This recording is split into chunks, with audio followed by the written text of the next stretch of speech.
Hello everyone, most welcome in our channel. Dear student, last class में हमने बात की थी अनसीन पैसेज फॉर कॉम्प्रिहेंशन और अब हम बात करेंगे next portion parts of speech की।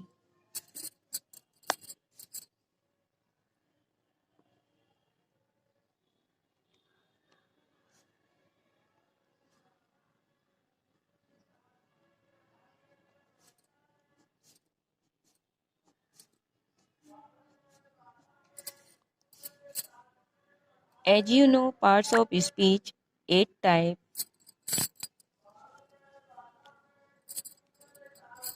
Very first part of speech is noun.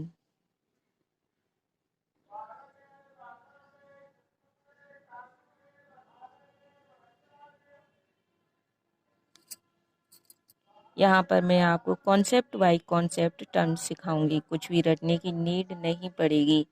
If we talk about term of noun, यदि हम नाउन के बारे में बात करें, as you know noun is the name of a person, place और thing. कैसे, इसका क्या रीजन है, आखिर किसी के नेम को ही क्यों कहते हैं, उसके रीजन को मैं यहाँ आपके लिए डिफाइन कर रही हूँ। Parts of speech very first term of noun.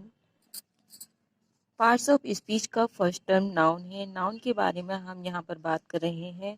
ये जो नाउन वर्ड है यह एक लैंग्वेज वर्ड है। ये नाउन एक लैटिन लैंग्वेज है। कौन सी लैंग्वेज है? लैटिन। अगर आपने इंग्लिश लिटरेचर में ध्यान दिया होगा तो ज़्यादातर वर्ड इंग्लिश लिटरेचर के लैटिन से लिए गए हैं, जो कि ग्रीक लोगों की भाषा है। लैटिन के ज़्यादातर वर्ड्स किस में हैं? इंग्लिश में, इंग्लिश लिटरेचर में।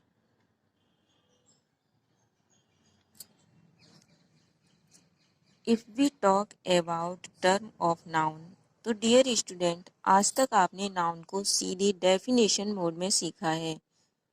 नेम ऑफ प्लेस, पर्सन और thing is called as noun. इस प्रकार से आपने सीखा। क्या आपको पता है कि ये क्यों और कैसे आए? आइए जानते हैं। नाउन एक लैटिन लैंग्वेज है। लैटिन लैंग्वेज के बहुत सारे वर्ड इंग्लिश लिटरेचर में यूज किए गए हैं। ये जो नाउन है ये कहाँ से आया? लैटिन लैंग्वेज का ही वर्ड होता है, वहीं से आया। लैटिन के ज़्यादातर वर्ड्स इंग्लिश लैंग्वेज में यूज किए गए हैं। लैटिन के ज़्यादा वर्ड्स इंग्लिश में आए हैं। जैसा कि आप जानते हैं, नाउन वर्ड इंग्लिश लैंग्वेज का वर्ड है। ये देखिए,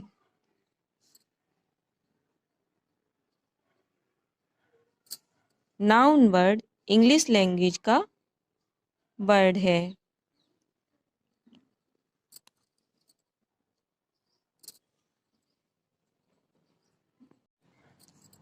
नाउन वर्ड इंग्लिश लैंग्वेज का वर्ड है, तो यहाँ पर लैटिन का भी कोई वर्ड रहा होगा जिसको यहाँ पर यूज किया गया है।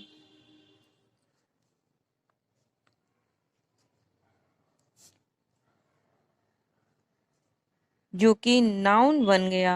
लैटिन लैंग्वेज का वर्ड कौन सा है? नोमेन।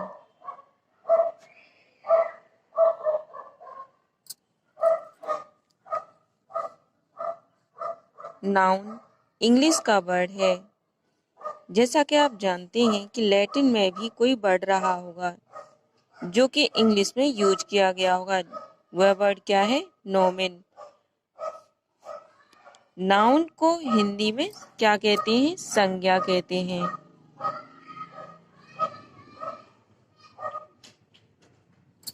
नाउन को हिंदी में संज्ञा कहते हैं। नोमेन का अर्थ, नाउन, नोमेन मीन्स नाउन नाउन का अर्थ संज्ञा होता है।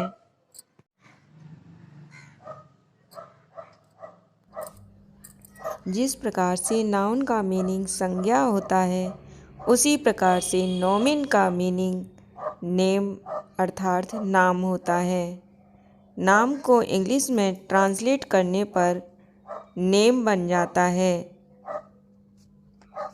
Thus, we can say noun equal name अर्थात नाउन कोई भी नेम नाउन कहलाता है।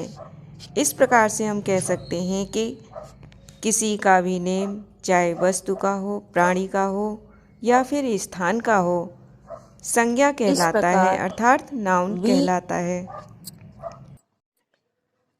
We can thus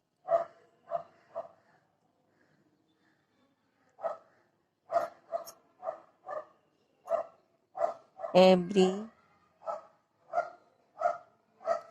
naming bird is called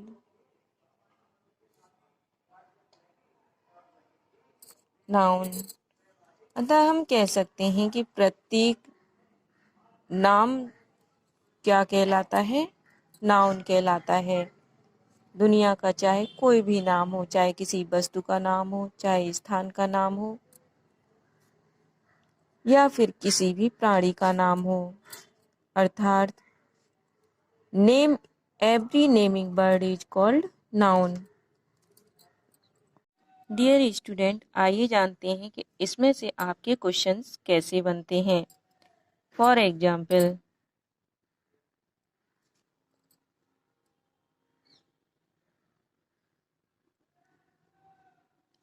Radha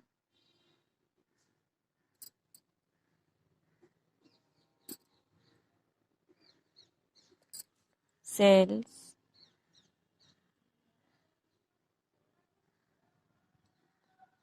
crockery. Radha sells crockery. Radha चीनी मिट्टी के बर्तन बेचती है। इसमें ऑप्शन दिए हुए हैं आपके वर्ब, एडवर्ब,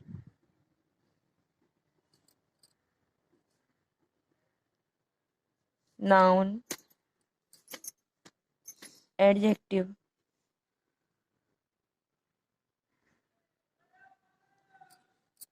अब आप इसमें कैसे आइडेंटिफाई करेंगे कि इस अंडरलाइन वर्ड क्रॉकरी में कौन सा पार्ट्स ऑफ स्पीच होगा?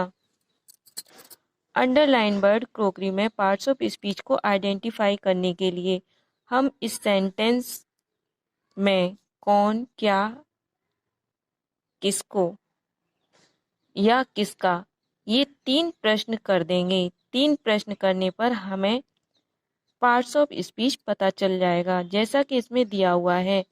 अब हम सबसे पहले कौन का प्रश्न करते हैं। कौन बेचता है क्रॉकरी? राधा। कौन का प्रश्न करने पर हमें सब्जेक्ट का पता लगा।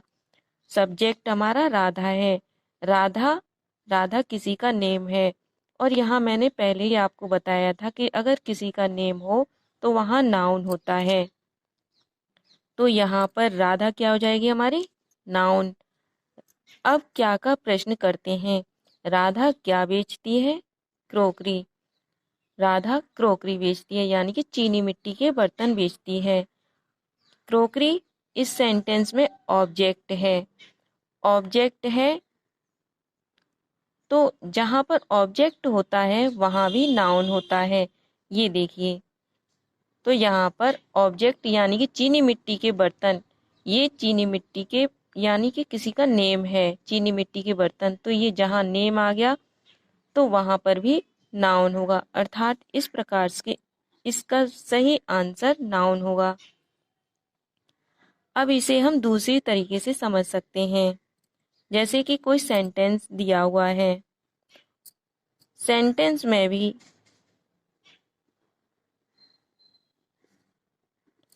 कम से कम कुछ चीज़ों का होना बहुत ज़रूरी होता है, जैसे सब्जेक्ट प्लस वर्ब।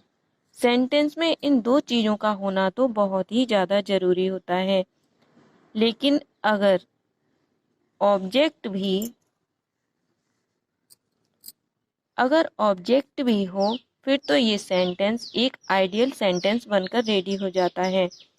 अब सब्जेक्ट हमारा क्या क्या हो सकता है?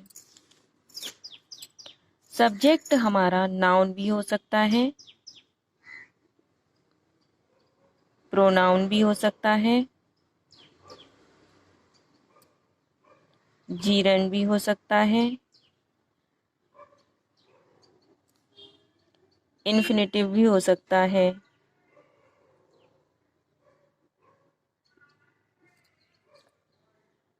ऑब्जेक्ट हमारा नाउन भी हो सकता है, प्रोनाउन भी हो सकता है,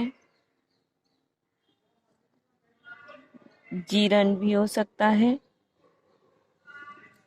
और ये इन्फिनेटिव भी हो सकता है।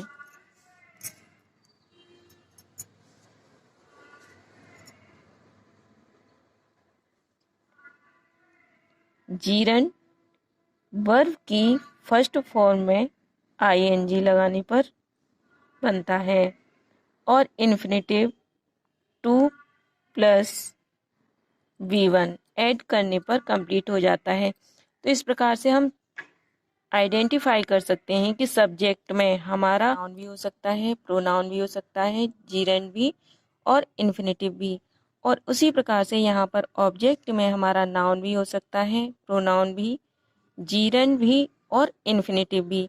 अतः यहाँ पर Radha sells crockery underline word crockery में हमारा अंडरलाइन क्रोकरी बर्ड हमारा क्या है? ऑब्जेक्ट है। ऑब्जेक्ट में हमारा यहाँ पर ये क्रोकरी एक नेम है, इसलिए ये एक नाउन हो जाएगा। अर्थात ऑब्जेक्ट में राधा सेल्स वर्क क्रोकरी एक ऑब्जेक्ट है तो यहाँ पर निश्चित रूप से नाउन ही होगा। नेक्स्ट एग्जाम्पल है, he gave me some information. Information underline word में कौन सा पार्ट्स ऑफ स्पीच है? ऑब्जेक्ट निकालने के दो तरीके हैं। किसको और क्या का प्रश्न करने पर ऑब्जेक्ट निकाला जा सकता है? क्या मिल रही है? इंफॉर्मेशन। क्या दी जा रही है? इंफॉर्मेशन। क्या का प्रश्न करने पर हमें क्या मिल गया? ऑब्जेक्ट। ऑब्जेक्ट है अर्थात ये नाउन है। He gave me some information, उसने मुझे दी कुछ इंफॉर्मेशन, उसने मुझे कुछ इंफॉर्मेशन दी। ये मी दिया हुआ है, एक ऑब्जेक्ट ये भी है, अर्थात इस सेंटेंस में दो ऑब्जेक्ट हैं, एक इंफॉर्मेशन और एक मी। अब मी किसी का नेम नहीं है इसलिए ये नाउन नहीं होगा।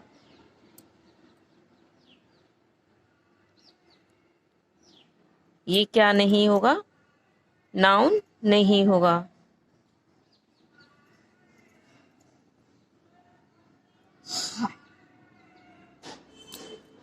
इंफॉर्मेशन हमारा कौन सा पार्ट्स ऑफ स्पीच होगा? नाउन। आइए अब देखते हैं नेक्स्ट एग्जाम्पल। नेक्स्ट एग्जाम्पल है रिजल्ट वॉज अनाउंस्ड। इसमें अंडरलाइन वर्ड रिजल्ट कौन सा पार्ट्स ऑफ स्पीच होगा? रिजल्ट हमारा सब्जेक्ट है और सब्जेक्ट हमेशा नाउन होता है। अंडरलाइन वर्ड रिजल्ट में पार्ट्स ऑफ स्पीच नाउन होगा। नेक्स्ट क्लास में हम देखेंगे काइंड्स ऑफ नाउन।